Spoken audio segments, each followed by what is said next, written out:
Hi, everyone. I don't know why I got said it so fucking loud. This is a way forward. I'm really excited to introduce my friend, my engineer, my just so many things. Sam Hinds, you want to introduce yourself? I already said your name, but do you want to introduce yourself? Yeah, that's cool. Yes, hello. My name is Sam Hinds, and I'm an audio engineer. Yeah, we're at.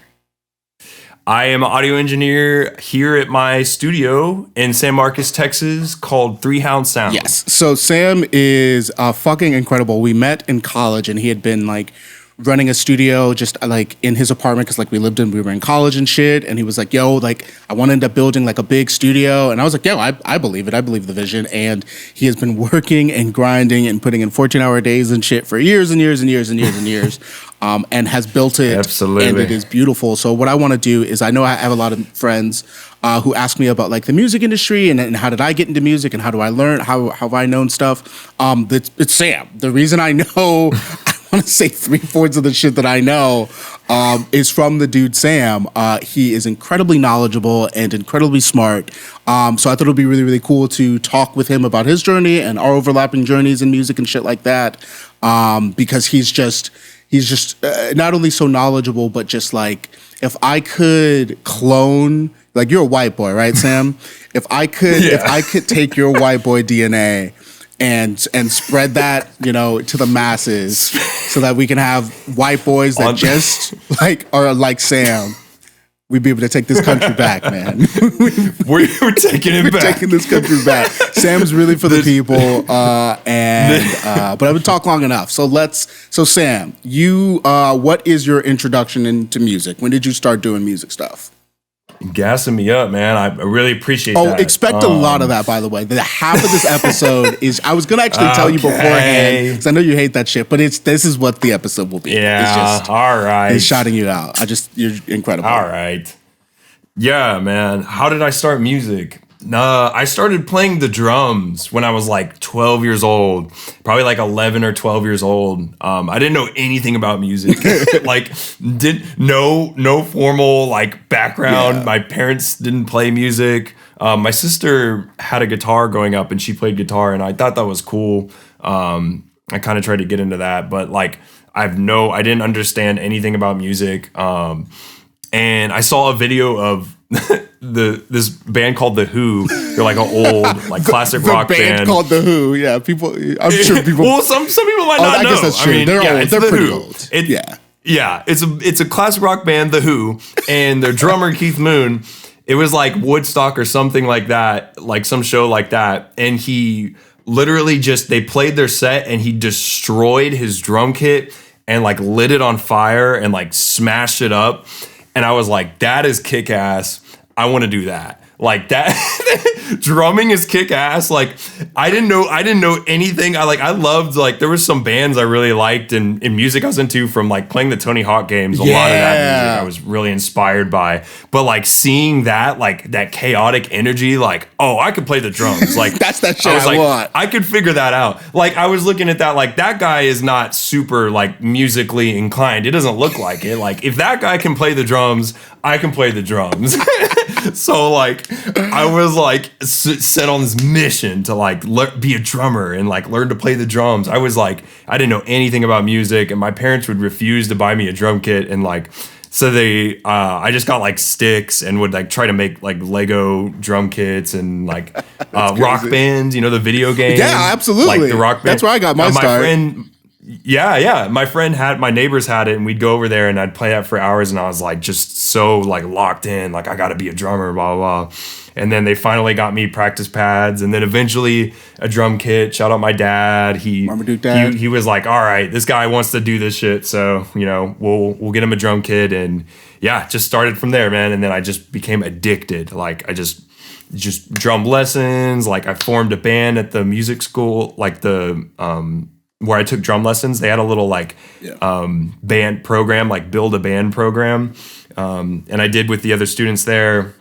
And that's where I met some of my like long time friends and, just musician friends who I've been like, who've changed my life forever, Greg and Azzy, and we started a band.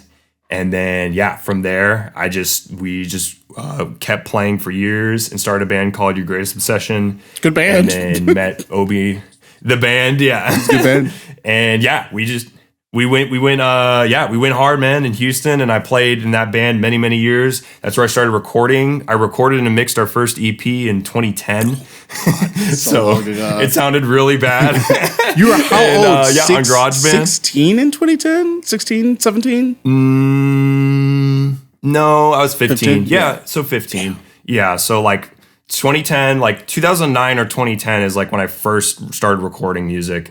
And from then I never stopped. I was just like, this is so cool. Like, I got to look up how to do this. Like, I read everything I could online, like, just constantly recording for free. And I recorded, like, I did the band as well. But I really started getting into recording as well, like recording other bands, anyone I knew at middle school and high school, like for free. Just come over, dude. I'll record you. Or you can pay me $5 and I'll record your album or whatever. I just want to learn. I just want to record. As a formality, I didn't even bro, I was making no money. Absolutely not. I just was like, as a formality, I was like, you can pay me. But I was just so excited. I would record anybody I could, and I did that for years and did it through college. And obviously that was around the time I met you, 2015. That was kind of where I was at. I was really getting into recording, and I did my Barron internship that summer, and just kept going from there, man. So been engineering for coming up on 14 years now. It's so funny because when me and Sam met, we immediately were clicked in, and I'm learning it's because we have a lot of similar upbringing. So I also the first instrument I learned was the drums. What I did is I was playing Rock Band with my buddy, and he would play expert on guitar and I'd play expert on drums. And I was like, yo, what if we just got real instruments? Do you think we could just play? And he's like, yeah, I think so. And that's literally how I started playing drums as well. Because my parents also didn't want to fucking buy me drums because the shit's loud. Yeah. I understand. Oh, I get it. It's a loud instrument. For sure. I was like, no, I understand why you don't want this in a suburban house, but and so me and Sam really linked up well because we both had the same start of rhythm and knowledge, and so rhythm and drums. And so when I was talking with Sam, I was talking with somebody who had a drum background, which I didn't really think that was that important, but we were able to speak on the same wavelength with a lot of things immediately, which was super cool. Yeah, and we liked a lot of the same bands that I thought nobody would know about, just off the rip. I was like, I love this guy. My friend was like, yeah, dude, Sam had a Emma Rosa shirt, I think. Isn't that a band you like? And I was like, yes. Yes, it is. This guy's got to be cool. A band I like. So you had an internship at Barron Studios. So what was that like? That was incredible. That was so incredible, man. Shout out Barron. Shout out Todd, Jason, all those guys, man. So dope, I love dudes. Barron. I love them. They are so influential in the Houston music scene. There's such an important studio to my life and many other people's lives. They just had a internship program they posted on Instagram. That's crazy. And That's crazy. Yeah. It was just accepting summer interns. And at this time at Texas State, I still wanted to be in the sound recording program, which I didn't get into. Crazy. But I was still thinking oh, okay, I got to try to get an internship or whatever. I just submitted just my application and resume and stuff, which was just stuff I recorded at home, which was not that good, but I ended up getting the internship, and it was just mostly cleaning and shadowing sessions, watching sessions and watching everything they did. And that just completely changed my life. I did it 2 summers, and man, just meeting the engineers there and watching how they work. It was just a complete 180. It was a complete 180 from how I did things at home and how I thought engineering was.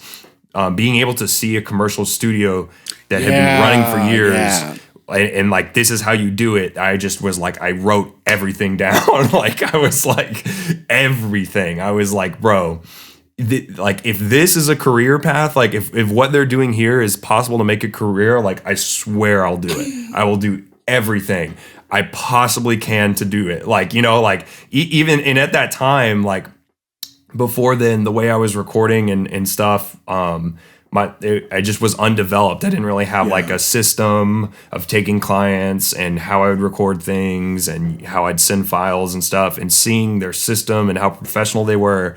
I was like, bro, I got to do this. Like, you know, so I started trying to do that at the Thompson and then just grew it from there. Yeah. And so I'm wanting to talk because the college years, God, I wish I could break every single aspect of it down because there's so much. So I met Sam. I had a buddy named Ahmed, and he was like, hey, dude, let's go over to my friend's house. He's an engineer, and we can record. We were doing a bonfire. We were doing a rap cover, which Childish Gambino. Yeah, which is actually really good. I was like listening to that verse like a year ago, and I was like, no, this is actually very, very good. And so man, you sound hungry on that. Yeah, no, truly. And I remember meeting Sam, and the thing that I really appreciate about Sam and what I want to highlight for artists growing up, and this was true back then and even more so, is that learning as much as you can as an artist to be able to do it by yourself is fucking paramount. So back then in 2015 or whatever, the thought and the move was, oh, okay, cool. Like, I'll write music, I'll get a mixtape, a studio will fucking fuck with it, you know, and then I'll work with the studio. And that's kind of what a lot of artists like me were thinking is the path, because that was the path. And from the very beginning, Sam was always like, yo, homie, like, that stuff's cool. You need to know how to do it yourself. You need to know. Do you want to speak about why you think that is important? Yeah. Oh, yeah, absolutely. I think just being able to just be actively creative on your own is like, it's crucial. It's absolutely crucial. And in meeting you off the rip, I was like, oh, yeah, dude. Like, you know enough about, I can tell, just music and computers enough to, like, let me get you set up, like, so you can record all the time. Like, you know, like, I think it's just a good, and anybody who asks, like, I'll send you the cheapest package to get an interface and a mic. If you have a laptop, like, you're pretty much good. I'll get you an interface and a mic for like $150, $200, like, just so you can just get some ideas down and record and you know, stay passionate about making music. Because, like, right now, man, like, we were talking about, like, if you're working a 9 to 5 or you're working a day job or anything, it's incredibly hard to stay inspired and to stay passionate. And especially if you can't afford studio time right now, it's incredibly hard to just, like, you know, wait till that time comes, or feel like you're just not inspired, or you're not really making any music, like, because you maybe bought some stuff but you don't know how to set it up. Like, that can really take a toll on an artist, and I never want to see that. I want everyone to be able to be creative. Like, if I have an idea for a song and I get off my shift in 4 hours, I want to go home and record it and, like, you know, be excited about it, so that when I do come to the studio, it's already ready, and, you know, I'm intentional about my time, and, you know, we're gonna take something that's good and bring it here and make it great. Yes. Which is, you know, I want to do that. I don't want anyone to ever feel nervous or feel like they're having to rush because this is my only time on the mic. Yeah. It's like, nah, man, you need to be able to record yourself at home just to get the ideas going. And just also for just being a creative in 2024, like, say someone has a feature they want you to send back tomorrow. Yeah. Like, if you have a setup at home, you can do that. Like, you know, or like just making podcasts like we're doing right now, you know, having an interface and a mic and know how to use that. Like, it's so important. I never want artists to, you know, feel like they just do one thing and I'm not going to attempt to do other things. You know, I'll help people try to get their social media set up, like, get anything set up with the recording gear, get their live set up. I help people with their auto-tune mics live. It's so lit. Yeah, like, bro, seriously, I'll go do shows. I'll engineer shows to make sure that they have auto-tune live and the best version of themselves live because some artists just auto-tune is a part of their sound, and that's okay. They just need to have the resources to do that live. It's really easy, and I'll help you do it. Like, well, I really want to help people, man. Well, and that's what was really, I feel, I'm going to put a pin in that because I'm wanting to speak to that, but I'm also wanting to mention for a lot of artists, the label served as a barrier to entry. Where you will make your music and then the label gets to decide when it goes out. The label gets to decide how much money you have to spend on these things, and a lot of artists unknowingly, because we were all just taught you get your songs, and then what you really want is the label. What's great now is that labels are losing a lot of their validity because artists are able to do everything by themselves. I have so many friends who are doing music and stuff like that who they do it all 100% at home or at home studios. And so it's really great. And I feel lucky because I always thought that I wanted to sign with some sort of label. And Sam was always being like, yeah, dude, that's cool. But even as you're doing that, let me teach you, how to do all the stuff. Yeah, that is not and also to kind of not push back on that point, but I do also want to clarify that there's some things that a label is really good absolutely for. It's not to say that fuck all, or I'm gonna just do it all myself. No, sometimes it's really good if someone is better at something than you, or more experienced. It's good to outsource that and take your art to the next level. But yes, as far as just being able to know how to use a DAW and use Pro Tools and record your ideas, yes, it's crucial. And you need to have that drive anyway to have I'm gonna put bro, don't wait on anybody. I'll do the art myself, I'll put the song out, see how it goes, blah, blah, blah. But then once I kind of get some fans and get a better budget, just personal budget, I'll pay for better art, pay for better videos, pay for a better mixing, etc. And you kind of build that over time without a label. Like you said, you do all that without a label, so that if there was a point where you do sign with a label or some sort of deal like that, you have leverage. Yeah. And you're already doing shit on your own. You're not relying on them, or they're going to take advantage of you to where you're just going to be in debt for years because you don't understand. Because this shit can get what's this involved. Shit can get really, really expensive. Going into the studio and shit like that to figure things out. That's the other thing that I think was a good myth for me for learning to dispel is that you can do the figuring out side on your end. So that when you're going into the studio, it's more of a let's play with things. I think a lot of people treat the studio as I'm just going to try to figure some things out, which there's nothing wrong with that, but there's nothing wrong with that. But that can get expensive if you are not ready to pay the cost 100%. Of let me figure the things out here, because engineers get expensive. 100%. So it's helpful to be able to know, to be able to frame things very specifically where it's okay, there's some things that I would prefer to kind of figure out on my end where I'm not sitting in the studio and having to pay the money, but there's sometimes you're wanting to just kind of figure things out in the studio.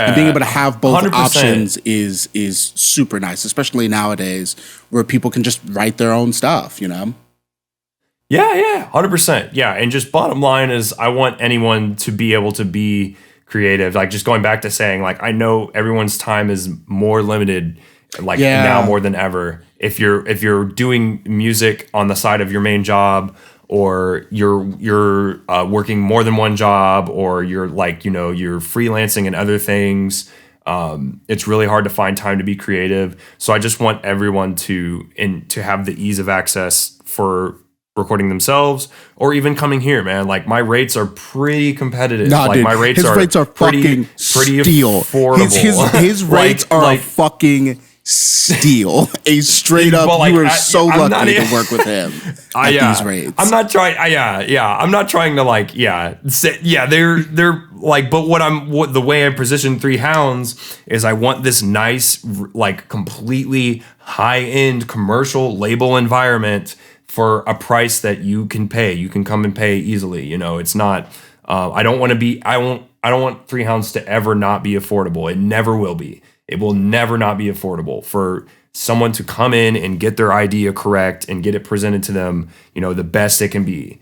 because and to go back to it too, I honestly think it's okay for some artists to come in not prepared. Yeah. Like that's going to sound controversial. That's going to sound like something that's like, whoa, that can't be right. Most engineers would be like, oh, that's crazy. But sometimes some of the best songs we've made here and some of the best art that I've made has just been spur of the moment. Like we came up with a beat here, we wrote the lyrics here, and it was just like, wow, this is awesome. Let's go. Yeah. Well, because I keep going. Because yeah.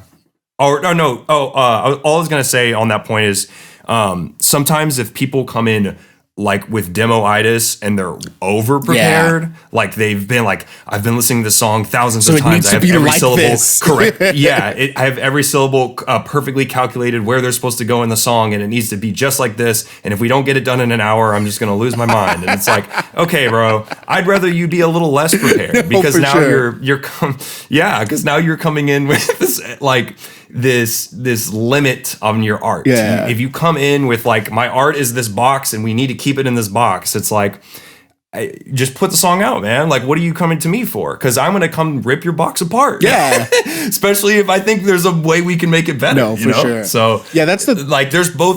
There's both sides to it. Yeah. But what were you gonna say? That's the thing I've always appreciated about you. It's that you're an all-comers type of person where you're wanting to be able to bring in an artist that has been doing this shit for 10 to 15 years and have them feel comfortable, and somebody who is literally like, I want to make this song for my mom because I think it'd be really cool for a birthday party, and I've never done music before. Can you help me? Like you are able to help and do that for every aspect of person, which is not something that all engineers can do, and they shouldn't be expected to. But the fact that you do that is really cool because you are, to give you guys a frame of reference, the first I joined, like I met Sam. I didn't know what I was supposed to do with music, so he showed me how to get Cubase elements. So he showed me how to do that. Yeah. I did not have a mic. He gave me a condenser mic.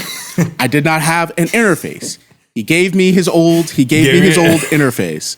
Like, I needed, years and years later, I needed the most expensive version of Cubase. Sam, and that I think is like $300, $400, he bought me the most expensive version of Cubase because Sam has always been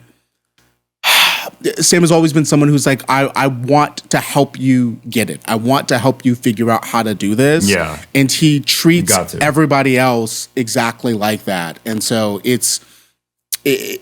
people are very fortunate that you have decided to be a great guy, because guys like I've watched Sam engineer people and deal with people, and it is not an easy job. And what he is charging, he could be charging 4 to 5 to 6 times as much, and it wouldn't be bad. Like you wouldn't be a dick for doing that. But the fact that you intentionally pick your prices so that anybody can do it. I've had friends who come to me who's like, hey man, I love your music, but I want to try music and I'm scared. And I point them to Sam's direction and they come out with a song and they fucking love it, which is just like, that's such a beautiful thing. I'm a bit of an elitist, which is bad, and I've had to like work to unpack that. No, I love that you're aware. You admit that though. I love that. Yeah, my elitism comes from the fact that I have had to work so hard to get the things that I've gotten, and I've had to train so hard that for me, my brain and how I structure things is like, well, if you are not showing up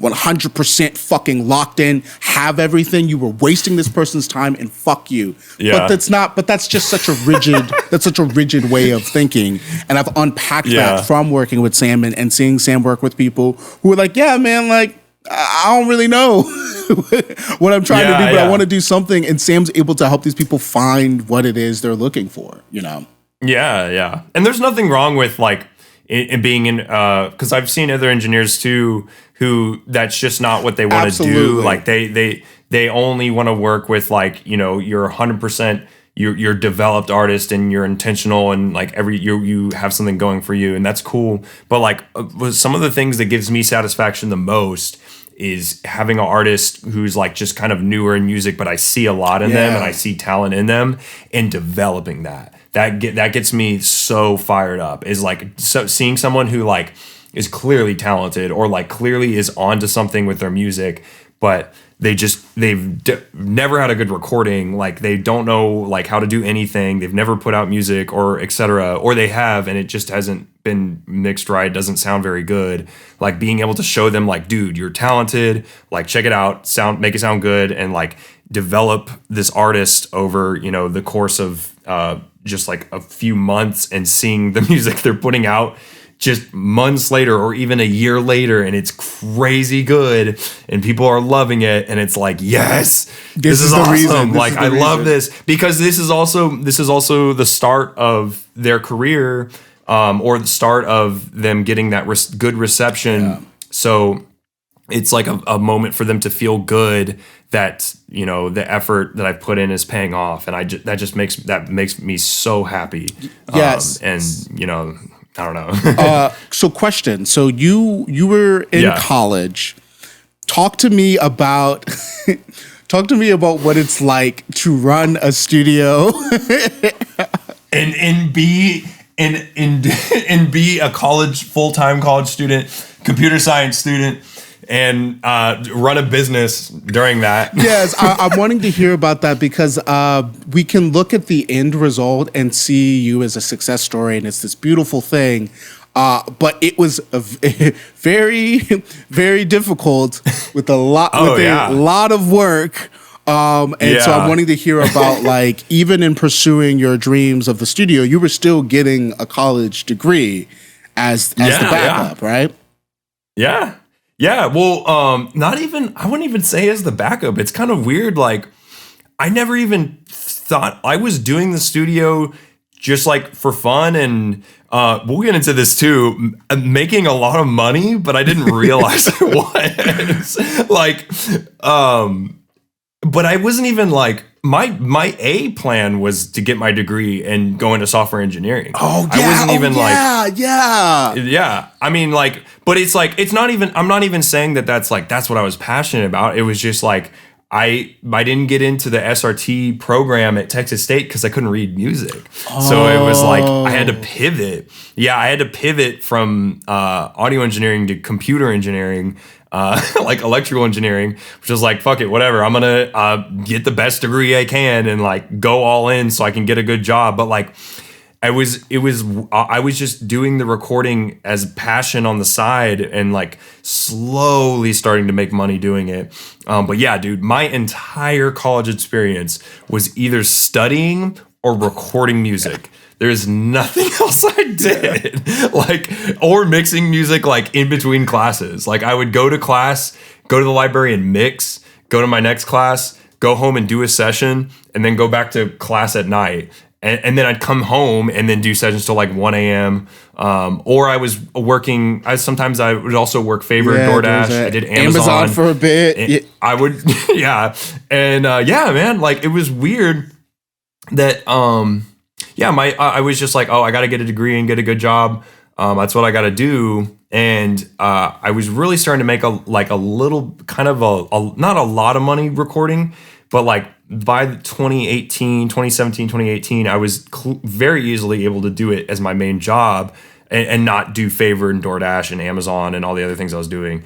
And so I was like, oh, that's really cool. Like, wow, I'm like able to get like do college as my main thing, study and go to class, but make kind of a lot of money recording on the side.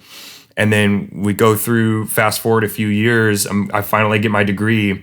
And right in the beginning of COVID, when COVID was ramping up, so I got my degree, graduated right as like the world was shutting down, and they're freezing hiring, and for like everything, on everything, and still recording, like still like building. At the time, I called my studio Sound Lab Studios, and I was building that over. I had a large client base, and making quite a bit of money that I didn't realize. I got to the point where it was like, I was applying for jobs like crazy, and I got a few interviews, but like I wasn't a really good software engineer. So there was no one who was going to hire me. Like I applied for tons of jobs and I couldn't get a job. And then I was just kind of had this moment where I realized like I'm actually okay. Like my bills are getting paid recording music. Like what like, and then I'm just kind of had this like, not to say that it, that was around the time I was diagnosed with CML, 2020, I believe it was. And it's not to say that like, that was like, oh, that's a moment that changed everything. But that was like, it sounds super generic, and like cancer is a horrible thing. I don't want to make any light or think there's some good thing that came out of it, because there's nothing good that comes out of it. You know, it is what it is. You know, cancer is a terrible thing.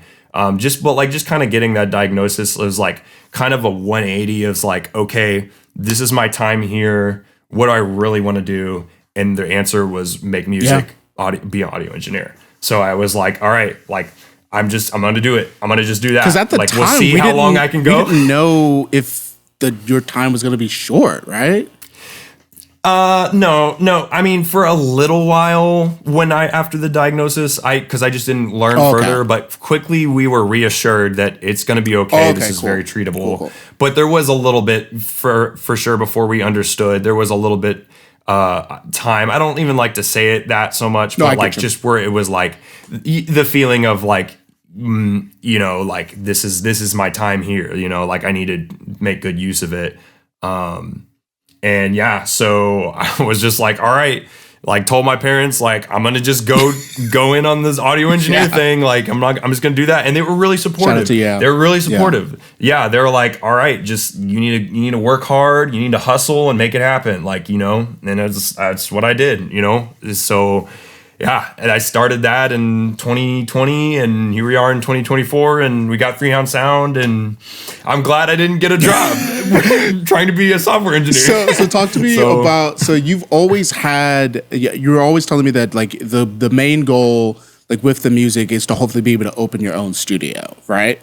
And so how was, God, it's like hard to unpack. We'll probably have to do an episode of just going through how the studio was built. But how did you approach first off, like developing the vision of the studio and what you wanted it to represent and what you wanted to have, and then the inner workings of how you created this thing? Because you have a whole, like, this thing is built from the ground up. It did not exist before, you know, you made it. So how was this process? It was just a pretty intense process, man. Like, cause I was doing it out of our house, that Kennedy and I, my wife now, Kennedy, who's supported me like forever. Shout out to Kennedy, like, dude. I couldn't do it without her, seriously. Like, and the fact that she let me run a business out of our house that we were renting day for one, many dude. years. Yeah. Like that, I just got to the point where we were both graduated, and she started working, in Blanco, which is a town 45 minutes away from San Marcos, at Real Ale. And we were like just thinking about somewhere to move. I was just at the point where it's like, if we move out into the hill country, are people going to want to drive out to the hill country and record with me? Yeah, fair point. Yeah. And it was like, I had all these ideas of like, okay, maybe we can get like a shed and like make a studio at the house or something. And I was just not aware of that. Honestly, at the rate that the business is growing, that it just wouldn't be sustainable to keep running it out of my house. Like, you know, I'm like I loved doing that, but also just my life just was being so consumed by recording music that I didn't realize that it's kind of bad that it is in my house. Yeah, because you don't have that separation. I never have separation. Yeah, and just obviously just having clients come to our house all the time, it just that wouldn't been a sustainable model. So yeah, I was like, I gotta find a office or somewhere to put the studio, you know. And in my mind, I was like, I could find a space to rent, and then just like kind of turn some of the rooms they have into the studio, which was what I was gonna do. And just kind of speaking to some of my mentors about this whole like idea, in particular Todd Masick, the founder and owner of Baron Studios. because I got to the point where it's like, if I'm gonna really do this, I probably just need to build it out right and then just go from there, you know, and rather than, because a lot of the spots I looked at were really like old and no parking and like small rooms with low ceilings. I was like, damn, this would suck. Like, and I would be paying, and I'd be paying like so much to rent these spaces. And I was like, yeah, I don't know, like. The dream would to be to find a place and then build the walls in there correctly. And yeah, speaking with Todd and just like finding this space together and making it make sense in the budget is like, okay, this is what I'm gonna do. Like I found a location outside of town. It's just an empty warehouse. Like I'm gonna record in the front lobby. And then maybe one day we can put some walls back here for as cheap as possible. Like, you know, just however we can. And that's what ended up happening over the last 2 years. We finally got the studio built. Shout out to Todd so much. Shout out to Zach, the contractor, and the architects who work on it. Shout out to my parents for believing in me and funding a lot of this project financially. I couldn't have done it without them. Like they just were like, if you're gonna do this, like you need to do it right. And like, we're fully committed to helping you. So I was like, okay, I must make it happen. You know? So like, from 2020, when I found the space, or 2021, when I found the space and signed the lease, it was like, just balls to the wall every day. Like, let's come up with drawings. Like, I'm gonna review drawings with Todd, meet with contractors, like figure out what permits I'm gonna need, figure out what permits the city's gonna need for me, like how big is the space gonna be, what are the walls made of, how much of the space can I legally use, how do we set up life safety plans, fire exits, like how am I gonna be able to make sure financially it's all making sense, making sure rent is easily paid every month, like get really strict with my finances, get really strict with my budget, get really strict with making sure there's not a lot of overhead, positive cash flow every month. And this is stuff that I didn't know about when I was recording out of the house. I wasn't really taking anything super seriously. Taxes, that's one thing I wasn't taking seriously, which was funny because I was making a ton of money like in college and out of the house and not like reporting a lot of it, and I'm not realizing that that's pretty bad. And like, but it was a cool thing because I was like, oh wow, I was actually like making pretty good money like in 2019 or 2018, like when I was like doing it as a side gig. But like, yeah, just like getting more serious about that. And like, okay, if I'm going to seriously have a business and be audio engineer in the studio, like I want to get it right. And yeah, man, that's just from there, it progressed and moved along. And we finally got the studio open, 3 Hound Sound, in summer of 2022. So summer of last year. We're coming up on our wait. Oh, dude, yeah, time is flying. I'm pretty sure. Yeah, I'm pretty sure that's right. Yeah, that's right. Yeah, man. Yeah. So yeah, then just from there, and also the same year, planning a wedding, and did a wedding, and proposed to the love of my life. And, beautiful wedding. I was there. I officiated it, and I'm gonna. He officiated. I'm stealing so much shit from the ideas because the wedding was so nice. Dude, and please. me and Blake are getting married, and so we're doing like wedding conversations and shit. And I was like, I like that thing Sam did. I want us to do that. And I was like, dude, I like the other thing Sam did. I was like, we're going to have a drum head. So for Sam's wedding, they had because Sam's a drummer, they had a drum head that everybody could sign at the end of the wedding. And so we're going to be fucking doing that too at my wedding. Because Sam and I are not only, that was the thing for me, Sam and I have always been really good,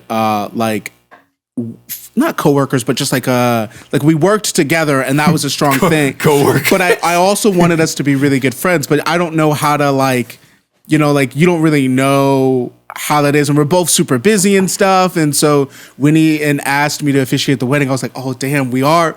I called my mom. I was like, Mom, we're friends. And Mom was like, yeah, no shit. Twins. What do you mean? Of course you guys have always been friends. Nah, bro, it's such a special thing to us too, because you being roommates with Kennedy and the crazy guy who what was his name who threw the bread down the stairs. I don't fucking first of all, I completely forgot I lived with Kennedy for a year. Kennedy was the best roommate I've ever had in my entire fucking life. It was me, Kennedy, and this fucking crazy dude. And there was this one time, I can't remember what happened. I think Kennedy had left something out, and the dude he yelled at Kennedy about something, and I went into his room and I was like, if you ever fucking yell at this person again, insert whatever fucking crazy shit I said. Yeah. And so we never had a problem with him ever again, except for one day. Yeah. I was walking. What? No, you explain it. I'm honestly not even sure what happened. So I had yelled at him that day. I told Kennedy I'd yelled at him, and we literally for the next 7 months, we had not heard from him again after that. But a week, radio silence, completely. But a week after that, I was walking upstairs and I saw a piece of bread on the ground, and I'm like, huh, that's kind of weird. I walk up a few more steps, and there's 3 pieces of bread, and I'm like, this kind of looks like the bread that I eat, but I mean, it looks like the bread. I was like, whatever, everybody eats bread. I'm fucking whatever. And then I walk up a little more, and there's a thing of bread, like a loaf of bread and a bag and stuff. And I was like, oh, that looks like the bread that I have, whatever. And I get home, and I can't find my bread. And you're putting it together. So I'm in retaliation, you're putting the pieces together. Yeah. So in retaliation, he took my bread and he threw it out. And I was gonna respond, but I was like, you know what? If he's gonna not fuck with us, and the only thing is sacrificed is this loaf of bread, that's. I was we gonna leave it there, man. He just said, you know what? I'm gonna show him. I'm gonna take his bread. I was put it down the stairs. You got it. Yeah, I forgot. Yeah, living with Kennedy was literally, and I live with my fiance now, and my fiance is the love of my life, but a shit roommate. And I tell him all the time, I was like, yo, Kennedy. I love that. Yeah, Kennedy, it was just nice and quiet and clean, and we were really good friends as well. I totally forgot that. Yeah, so yeah, I've got friendship with both Sam and Kennedy. So it was an honor to be able to officiate that wedding. Did an amazing job. Thanks, man. Thanks. It's beautiful. So yeah, beautiful time. Awesome year. You can't complain. Yeah, man. But I think this actually wraps it up. I think what I'm wanting to do is I am in the future. I think how I'm going to orient this is we're going to start asking my TikTok for questions about the music industry, recording themselves, creating art, and then I can get all these questions kind of compiled, and then we can start doing episodes and stuff talking about those specific things. Because I think Sam is a wealth of knowledge and is very much you can do this. In 2024, we have the tools, we have the technology. Yeah. You can be 35, you can be 40, you can be 16. You can do this. We used to say that we have the technology. We have the technology. It's here. Yeah, and so I'd want to be able to give people access to Sam's brain as an engineer and musician, and me as a musician recording artist, to be able to help people, because it's nowadays I just see people are depressed because there's so much and things are so expensive and things are really, really tough. Mm-hmm. And so I'm wanting to be able to give access to people with information and things so that they can, in their own time, even if you're just making songs for yourself, but you wanting those songs to sound really, really good. You can do that. We have the technology. You can totally make things work in 2024 and try to make a sustainable career for yourself as well. So yeah, any closing thoughts? I'm obviously going to link all the the sound three. I would said Sound Labs. No, that's Sound Labs. Back in the day. We 3 Hound Sound now. 3 Hound Sound, man. Yeah, 3 Hounds. Yeah, man. I don't really have. I guess my closing thoughts is that this just feels awesome. This was great. I love this conversation. I love having conversations like this, and yeah, it's just a beautiful thing to talk about this stuff out loud, because it just makes you like, think about just overall like, the ideas that you have for yourself and others, and kind of just going over those. Like, it's just crazy even just talking about my last few years out loud, because it's like, damn. Yeah, that's kind of crazy. A lot has like, happened. Yeah. But that's just like a beautiful thing, man. Like, I love that we've been through so much together, like, and that you're still making music and kicking ass, and that I'm still making music. I feel like I'm doing pretty solid. Like, I'm so happy, man. Like, this was awesome. This is what I love. I love, having these talks, and I can't wait for the next one. And I guess just to anybody who is a creative or making music, keep going. Do not stop. Shit will get slow sometimes. Mm-hmm. Shit will get feeling like it's not working out sometimes, and that's normal. That's how the game goes. Just remember, you do this shit because you love it, and keep going. It's easy to sound like that's just, oh yeah, whatever. Like, you don't understand, like, my struggle, or what I'm going through at the time.